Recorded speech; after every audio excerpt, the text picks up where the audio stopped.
we'll switch to camogie to start with, and we're joined by Limerick Minor Camogie joint manager Paul Neenan as they prepare for an All-Ireland final this Sunday. Paul, how are you feeling? Hi lads, thanks for having us on this morning. Morning, Paul. How are you? Hi Matt, how are you? We're in good form, I suppose. Jack, really, and looking forward for the weekend. Yeah, it's not too often that these All-Irelands come along. I suppose, what's it like dealing with the expectancy and the hype that comes in All-Ireland final, as opposed to other games that maybe you could go under the radar and just focus on the game itself? Yeah, actually, look, it brings its own challenges, I suppose. It's a good challenge, isn't it? There's certainly a bit more noise around the game for the girl. You get him trying to get the focus and coming out performance on Sunday, really, and everything else looks after itself. But I say, it's a nice problem, Jack. Yeah, I suppose this Sunday in Nowlan Park at 2:30 against Antrim, a team you're familiar with, and we'll get to that game. But I suppose you started the campaign with a big win over Offaly. Did you know then and there that it was a special group? Yeah, I suppose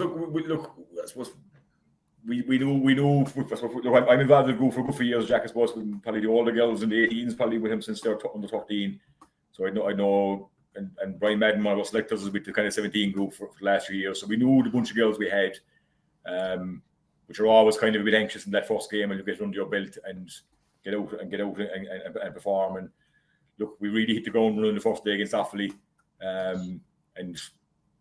Once you're there and once you have a game under your belt, it kind of I suppose the momentum comes from that, Yeah, and following that up with a win against Meath, and then the game against Antrim, and I suppose 3 out of 10 points is a decent sized win, but 11 scores to 10, that you'll be confident that you'll be able to right the wrongs with conceding the 3 goals, please God, this Sunday.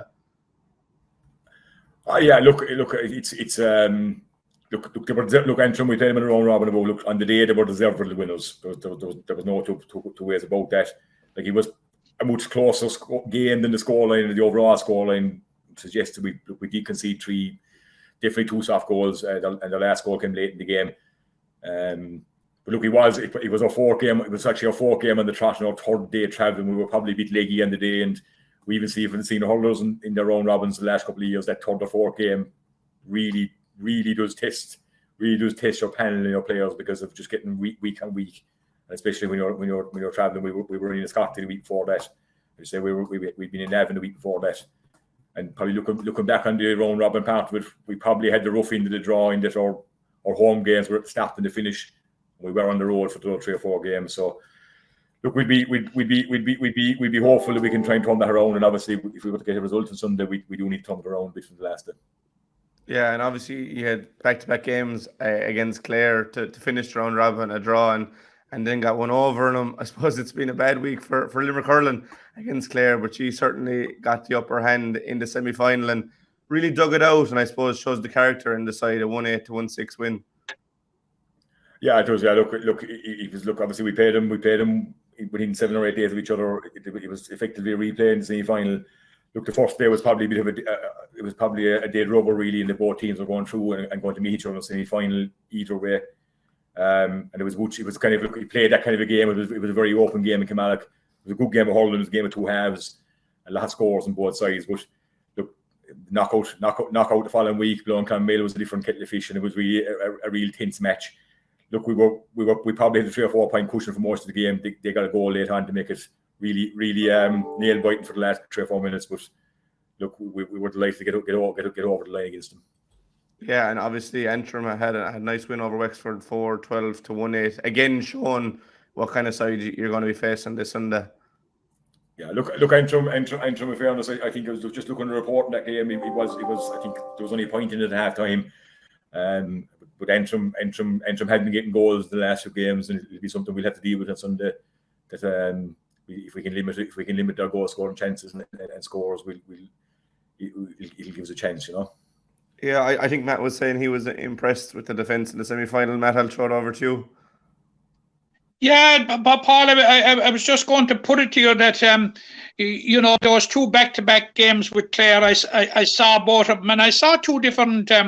I saw two different strengths in the Limerick team, but first of all, I suppose what was common to both days was the resilience, because the first day you were 8 points down at halftime, and we saw a great performance by the forwards, and in clawing it back to force a draw. Now the second day in Clonmel, there was resilience there in spades, Paul, particularly, and it was the defence that stood out.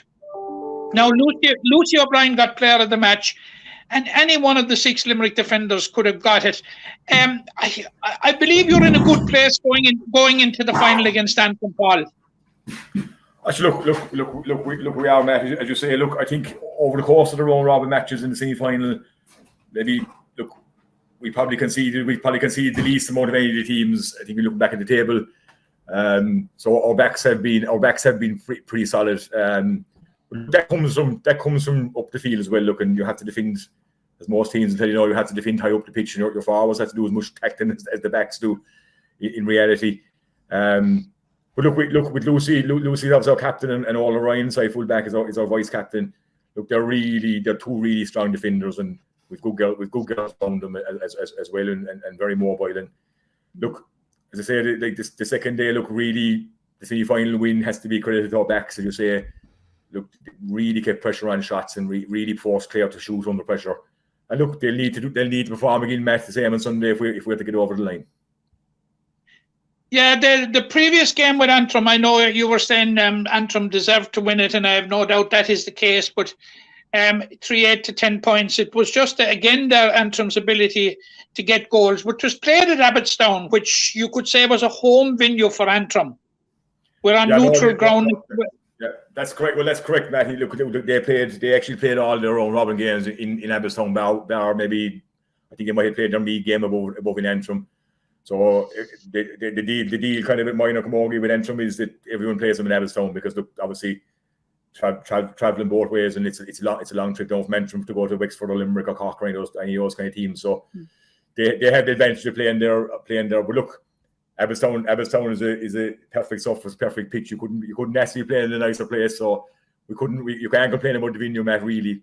And we've had, look, to be fair, the parents and families of the group have been great to support our team, and I think we had as many supporters up there as Antrim had. So it was a neutral venue, really. But look, they had the advantage maybe of a shorter travel and maybe having a home game the week before as well. Yeah, these are happy days especially for Camogie at underage level in Limerick, and in the recent success of the Munster in the Munster Championship of the under-16 team, winning the Munster under-16A Championship with a good win over Cork in the final. Does that heighten the pressure a small bit on the team going to Kilkenny on Sunday? I don't think so, Matt. Look, if anything, it's a boost that the Camogie in general is going well. Like there's been good underage structure the last few years, and look, a lot of girls coming through. Look, I'd like to see every Limerick Camogie team winning, and if they can, and look, I don't think it heightens the pressure any bit, really, Paul, yourself and Tony Dunn lead a very enthusiastic backroom team. We have a great backroom team. In fairness, Matt. And look. In fairness, myself and Tony, I suppose I've been involved with this group since under 13 kind of development groups. Tony was involved a couple of years of 16s with me, and Brian Madden from Only Indian would have been involved with the 17s, this year 17s, for the last 3 years up along. And we've been very lucky to add this year Katrine DeMall from the Khalidi and Sinead McNamara from the PhD to our group, and Denny O'Sullivan McKildime as well, who was our goalkeeping coach. But the two girls have been a great boosters, because look, I suppose we are dealing with female athletes here, and it's great to have two ladies involved in the team that the girls can look up to have played with Limerick, and they've gone through the system themselves, and they've given us a good perspective that maybe we wouldn't have had before, to be honest, right? And it's great. We've been working well together so far, so we'll hopefully keep it going for another week. Paul, I suppose it's a bit cliched, but it will probably take the best performance of the season by a good bit to pull it off on Sunday. You're going in as underdogs. Yeah, no, look, 100%. Look. Obviously, Antrim had that win under their belt against us. We'll have to perform at our best. And look, I believe it's in the girls to perform. I think if we can get an hour of our A game to our match, and it'll take a good team to beat us. Yeah, that's it from me, Jack. Yeah, hopefully the performance will be there today, and the result will match that. As we said, at Limerick Minors versus Antrim this Sunday at 2:30 in UPMC Nowlan Park in the Minor A All-Ireland final. Paul, the very best luck to you and Tony and the entire team. The entirety of Limerick is behind you, and please God, we'll have you on soon to talk about an All-Ireland final win. So thanks very much, Paul. That's great. Thanks, lads. Thanks very much, Paul.